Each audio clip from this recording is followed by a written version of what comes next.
Hello guys.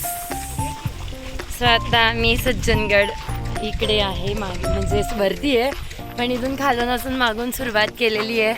हे सगळेजण आहेत मागे, खूप लोक पुढे पण गेलेले आहेत. सो आता मी चालू केलं आहे चढायला. आता बघू केव्हा पोचतो तेव्हा तुम्हाला दाखवतो सगळं. रस्त्यात जे पण काही असेल ते पण दाखवतो. तोपर्यंत बघत राहा. आताच दम लागतोय, पुढे जाऊन अजून काय होणार आहे माहीत नाही. हे बघा काकांना आताच चालू झालेलं आहे. ही ॲक्टिंग असली तरी काकूंना त्यांना वर घेऊन जायचं आहे, हे त्यांच्यासाठी टास्क आहे. सो चलो. मंडळी इथून चालत गेलेले आता वरती असे. आणि हे बघा ही कसरत आहे रात्री मुक्कामी सज्जनगडावर येताना सामान घेऊन येण्याची. आणि इकडे बाबा येत आहेत आमचे. चलो.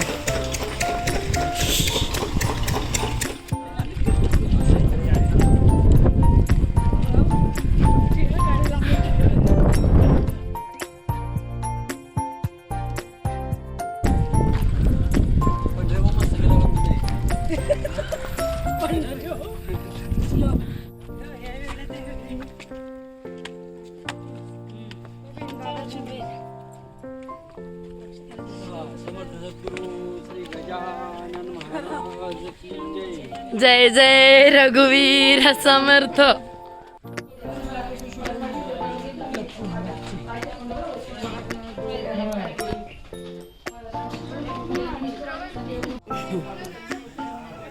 सो आम्ही डायरेक्ट 10 मारुती स्किप करून डायरेक्ट 11व्या मारुती जवळ आलेलो आहे.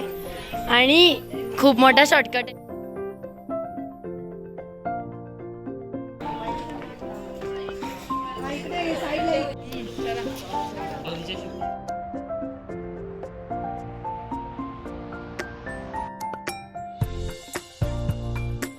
बंद राहील.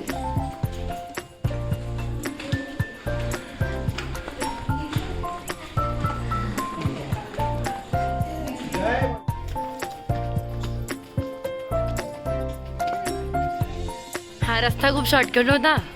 आम्हाला अजिबात वेळ लागला नाही. 10 मिनिटात आम्ही वरती चढून पण गेलो आणि आम्हाला बिलीवच होत नाही आम्ही सज्जनगड चढलोय. तेच कसे आलो. स्वतःला अजिबात विश्वास नाही की इतक्या लवकर आम्ही मागच्या वर्षात वा वा वा वा.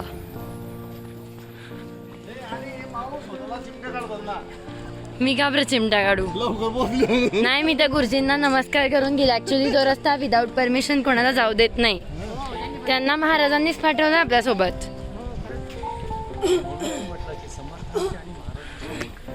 आम्ही चढलोय. आमचे ना पाय दुखले ना आम्हाला फील झालंय काही.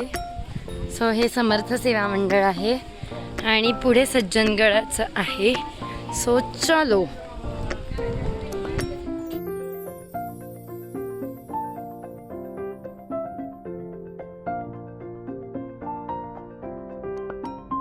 मंडळी हे समोर आहे श्री रामदास स्वामी संस्थान. स्वतः मी इकडे एंटर करतो आहे, मध्ये जातो आणि दर्शन वगैरे घेतो आणि मग पुन्हा भेटूया आपण. सो आम्ही खूपच लवकर पोहोचलेलो आहे.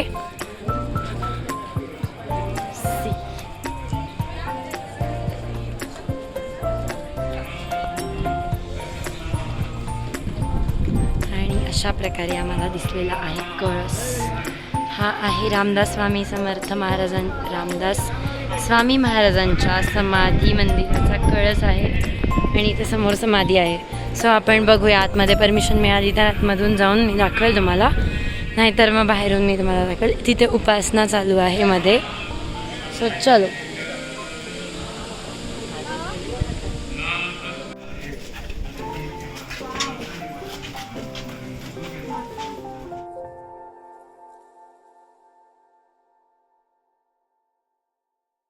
ही गुहा आपल्याला पाहायला मिळते. आता हे पाणी आलेलं आहे. उन्हाळ्यामध्ये ती गुहा आपल्याला पूर्ण पाहायला मिळते. पायऱ्या आता बुडलेल्या आहेत. आता पुढं असं काय पण ती गुफा म्हणजे कशाची. म्हणजे समर्थ तिथं ध्यानाला बसत असत अशी एक ऐकलं जातं. म्हणजे पाणी किती फूट आहे. आणि पाण्याचं काय हे माहित नाही, पण याच्या खाली येते अजून. हो हो, याच्या खाली आहे आणि याच्या खाली पूर्ण गुफा आहे मोठी. त्या गुफेमध्ये जायचं. आता हे पाण्यामुळे ती गुफा दिसत नाही, इथून वाट येते गुफेत जायला. हा, पादुका महादेवाची पिंडी अशी भरपूर आहेत इथे. मला इथं भरपूर दिसतात अशी. कुठे कुठे महादेवाची पिंडी आहेत. ते पायांचे ठसे आहेत का? हे काय आहे इथे? हे बघा झूम केलं. लाल लाल दिसत. हा नाही नाही नाही नाही नाही पायाचे दगडाचा आकार तसा. अच्छा, तसंच दिसतंय. इथून खाली यायच्या, तिकडनं पायऱ्या, इकडनं पायऱ्या, तिकडनंही पायऱ्या आहे. हा, मग गुफा जी आहे ना ती पायरी उतरून खाली अशी गेली की तिकडून गुफा होती. अच्छा, ते तिथे पण दिसतंय का समोर? ते खालीच होल सारखं आहे, हो हो हो तिथे आहे का? गुफेचाच भाग आहे पण वाट इकडून आहे. अच्छा, म्हणजे मला तिकडे एकदाच मेन पाहायला मिळालेली त्यामुळे मला माहिती आहे. पण तिकडे मेन काहीतरी असेल ना? असू शकतं, म्हणजे 2-3 गुफा तशा असू शकतात आतमध्ये. अच्छा पलीकडे तर एक तलाव आहे ना, तर तिथं 7 गुफा आहेत आजूबाजूला. अच्छा, त्याला खंबाळे तलाव असं म्हणतात. वो कुछ तो है पर कळलं काय आता ते पाणी कमी झालं असेल. नाही, काहीतरी मेन गोष्ट आहे तिथे. तेव्हाच्या शतकापासून ते आहे हे आपल्याला हे विरगळ पाहिल्यावर लक्षात येईल. माझ्या मागे कोण आहे? मागे सारखा.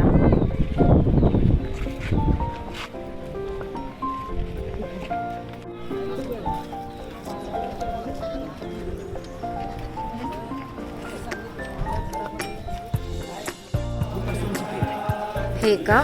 मारुती म्हणजे इथे आधीपासून मारुती मंदिर होतं. आधीपासून मूर्ती पण आधीपासून होती. एकमेव अशी मूर्ती आहे ज्याचं तोंड उघड आहे. उघड आहे. बंद पाहतो. ओके. हा तर हा मारुती बुभुकार करतो, म्हणजे राक्षसांना हे करतो. अच्छा, त्या आरतीत पण उल्लेख आहे.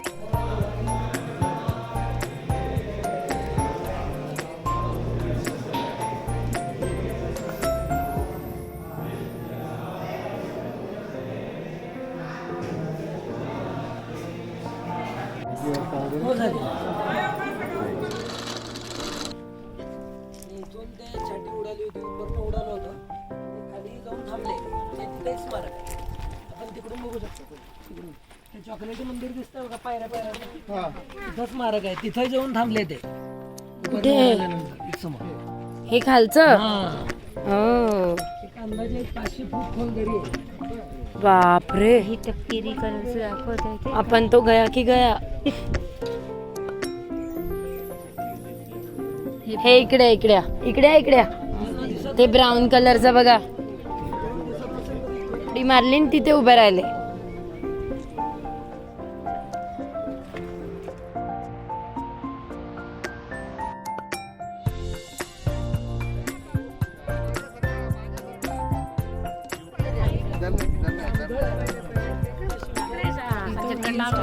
सज्जनगडच का निवडला असेल समर्थांनी? इथं समर्थांना बोलवायचं असं का? कारण सज्जनगड एक असा वेगळा गड आहे ज्याला कुठलंही डोंगर आसपास जोडलेलं नाही. अशा 7 डोंगरांमधून हे एक आहे, म्हणून याला सातारा असं म्हणतात. असं आहे.